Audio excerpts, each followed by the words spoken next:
Every time bila saya tengok balik gambar-gambar lama saya ni, saya ada satu wish yang time machine tu sebenarnya memang betul-betul wujud. Dan kalau boleh saya nak balik ke masa lepas, masa saya ambil gambar tu, dan saya nak tengok diri saya sendiri masa tu, macam mana saya struggle. Saya takkan tolong ataupun kasih nasihat pada diri saya yang muda masa tu, tapi saya nak tengok je gelagat saya masa saya tengah struggle tu. Pasal bagi saya, masa saya tengah struggle tu, itu adalah satu pengalaman yang betul-betul berharga bagi saya, satu memory yang indah. Masa tu saya ni diibaratkan orang yang tak pandai berenang. Kita campak dia dekat tengah-tengah laut masa laut tengah bergelora. Macam itulah saya masa tu. First time saya buat, kalau saya kayuh daripada KL ke Melaka for example, kalau apa-apa jadi mungkin saya boleh call kawan saya ataupun saya boleh ambil bas untuk balik ke KL. Tapi masa tu saya dekat China, masuk ke tempat terpencil, mengayuh ke arah Lower Himalaya, satu pengalaman pun tak ada. Okay, so sambung cerita daripada video saya minggu lepas. Lepas dah 8 hari saya start dekat Chengdu, hari-hari kasih alasan yang sama, saya akhirnya mengayuh keluar daripada Chengdu. Zaman tu saya tak pakai smartphone, internet pun tak ada. Jadi saya cuma guna peta yang detail untuk wilayah Sichuan dengan Tibet yang saya beli dekat satu kedai buku dekat Chengdu. First time saya kayuh basikal bawa barang, masa tu saya bawa barang-barang lebih kurang 25 kg. Saya habiskan masa lebih kurang sejam untuk kayuh keluar daripada Chengdu. Inilah rupa gambar basikal saya masa hari pertama saya mengayuh dalam hidup saya. Kalau kita tengok balik gambar ni, saya tak pandai pun macam mana nak ikat bag-bag saya tu dekat atas basikal. Saya cuma beli tali biasa dan saya ikat je bag-bag saya tu macam ikat tali kasut. So masa tu selang beberapa minit saya mengayuh, barang-barang saya semua jatuh, bag saya semua jatuh dekat jalan. Saya rasa betul-betul malu masa tu pasal semua orang pun nampak, semua orang pun pandang. Lepas tu saya letak balik barang-barang saya tu dekat atas basikal, saya ikat balik, saya kayuh lagi.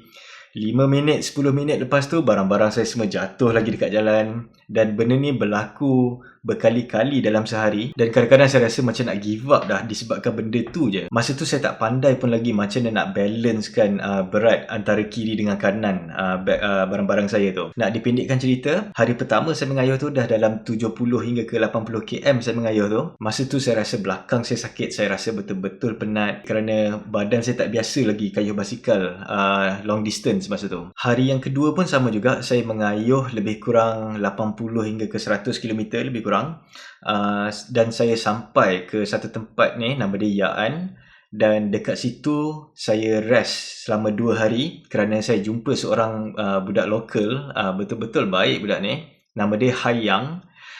Dia ni university student dan dia jumpa saya, dia betul-betul nak buat kawan dengan saya kerana dia nak belajar bahasa Inggeris.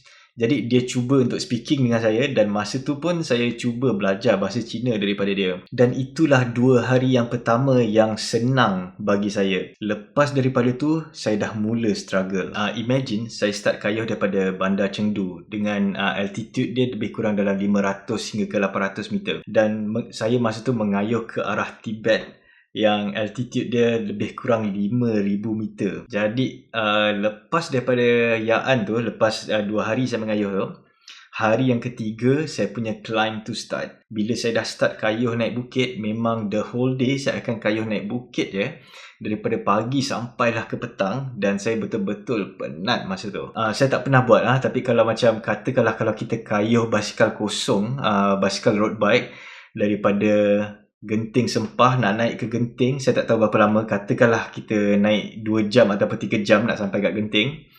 Imagine daripada Ya'an tu saya nak sampai ke Tibet mengambil masa 11 hari, dan semua 11 hari tu semua climb. Dan masa itulah saya betul-betul struggle, masa itulah saya rasa macam menyesal pada nak buat benda ni, dan saya rasa macam mana saya nak teruskan perjalanan saya ni. Kerana setiap hari daripada pagi sampai ke petang saya akan kayuh cuma naik bukit, tak pernah flat, tak pernah turun. Dan saya ingat lagi pada hari kedua saya climb ataupun hari ketiga, saya stop tepi jalan, ada satu kedai tepi jalan jual makanan, dan saya order air dekat kedai tu, dan saya order lunch. Masa saya duduk seorang-seorang, masa saya makan, masa saya minum tu, saya dah terlalu penat, saya dah terlalu exhausted. Masa tu saya nangis, dan saya nangis macam seorang baby. Kerana saya rasa kenapa susah sangat journey saya ni. Saya sebenarnya nak pergi melihat dunia je. Tapi saya rasa macam struggle sangat masa tu. Dan saya ingat lagi pada masa tu, saya sebenarnya banyak bercakap dengan diri sendiri. Saya banyak monolog. Macam ada dua karakter dekat dalam fikiran saya ni. Dan dia selalu berlawan-lawan. Saya sendiri akan bertanya kenapa saya buat semua ni. Dan saya sendiri juga akan jawab. Saya akan cuba untuk menenangkan diri saya. Dan dua karakter dalam fikiran saya ni pun selalu berlawan-lawan masa saya tengah mendaki naik bukit.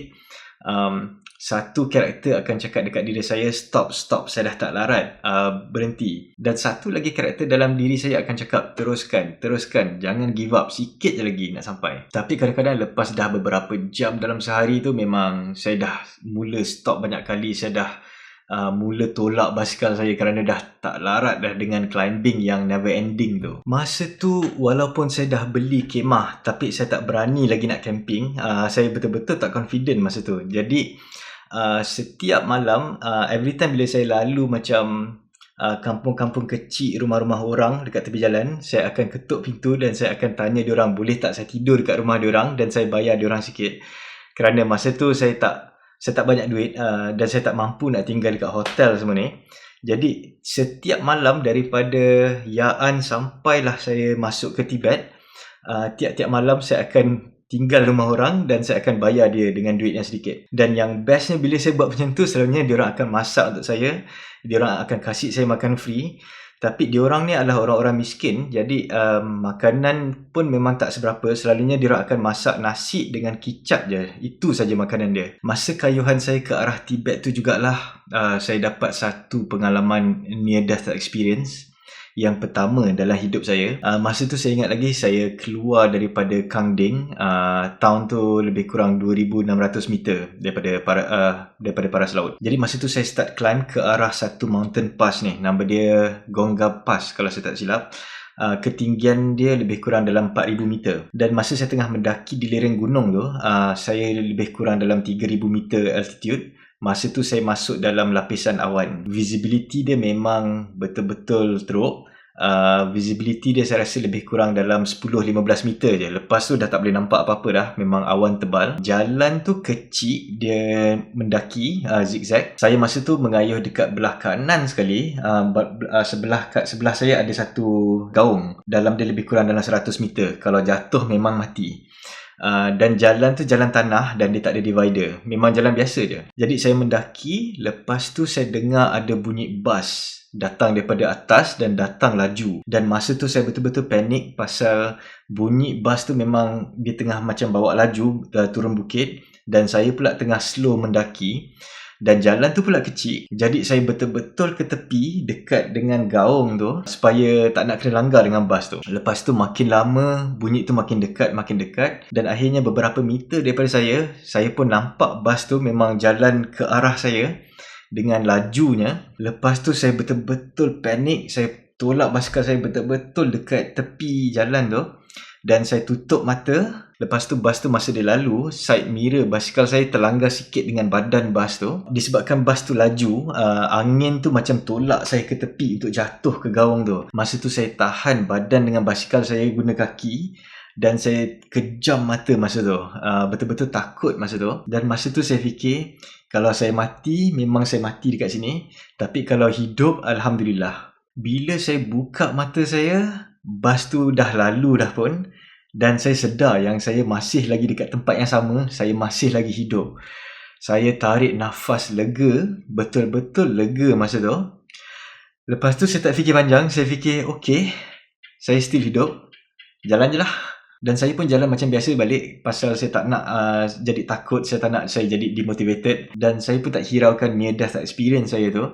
Dan saya continue kayuh sampailah ke mountain pass tu. Dan itu adalah near death experience saya yang pertama sekali dalam hidup saya. Okey, pendekkan cerita, lepas 11 hari tu saya pun sampai di Tibet, di satu town ni, nama dia Litang. Tempat tu bukanlah betul-betul wilayah Tibet dekat China, tapi masih lagi berada di wilayah Sichuan. Tapi tempat tu dah dikira sebagai Tibet kerana penduduk kat situ majoritinya adalah Tibetan, bukan lagi orang Cina. Dan masa tu pula saya memang tak boleh nak mengayuh masuk ke dalam Tibet, kerana masa tu kalau kita nak masuk ke Tibet, kita memang kena ada permit, kita kena minta permit, kena ada guide, dan saya tak mampu nak bayar semua tu. Dan bila saya sampai dekat Litang tu, saya pun cari satu guest house dan saya duduk dekat Litang tu beberapa hari untuk merehatkan minda saya nak rehatkan badan saya dah betul-betul penat masa tu. Jadi itulah pengalaman kayuhan pertama saya mengayuh daripada Chengdu ke arah Tibet, dan saya rasa betul-betul struggle masa tu pasal itu saya punya first time dan saya kena mengayuh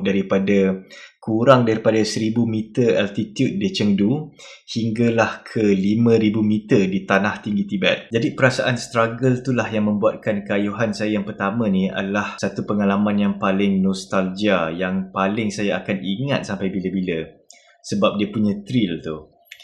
Disebabkan tu jugalah lepas dah 5-6 tahun saya mengayuh basikal, at one point saya tukar mode of transportation saya. Saya mula untuk cuba mengembara dengan ski. Saya mula mengembara dengan berkuda, kerana saya nak balik thrill saya yang masa kayuhan saya daripada Chengdu ke arah Tibet tu. Saya ingat lagi masa saya mengembara dengan berkuda dulu, saya belajar untuk naik kuda sebenarnya 2 minit je daripada seorang kawan saya ni. Dia ni orang Kyrgyz. Dia cuma ajar saya macam mana nak kontrol kuda tu je. Dia cakap dekat saya, "Haris, if you want to control the horse, you say, 'Choo,' and the horse will go.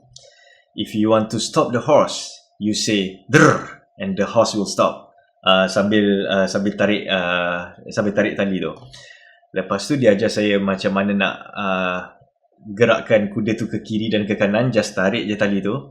Dan itu saja benda yang saya belajar daripada dia. Lepas tu terus saya mulakan pengembaraan saya dengan kuda tu. Bila saya dah seorang-seorang dekat gunung, bila saya stop, saya baru terfikir, macam mana saya nak ikat kuda ni? Jadi daripada situ saya dapat ingat balik, saya dapat balik dia punya thrill masa saya mengembara dengan basikal yang mula-mula ni, yang daripada Chengdu ke Tibet ni. Video saya yang seterusnya nanti saya akan ceritakan pengalaman saya masa saya mengayuh di tanah tinggi Tibet. Saya rasa itu satu lagi pengalaman yang betul-betul menarik bagi saya, kerana itu adalah saya punya transition daripada saya tak tahu apa-apa, knowledge saya kosong, saya tak pernah dengar pun pasal term bicycle touring ni, hinggalah saya dapat belajar banyak ilmu untuk mengembara dengan menggunakan basikal semasa saya di tanah tinggi Tibet tu. Jadi stay tune, tunggu video saya akan datang nanti. Terima kasih.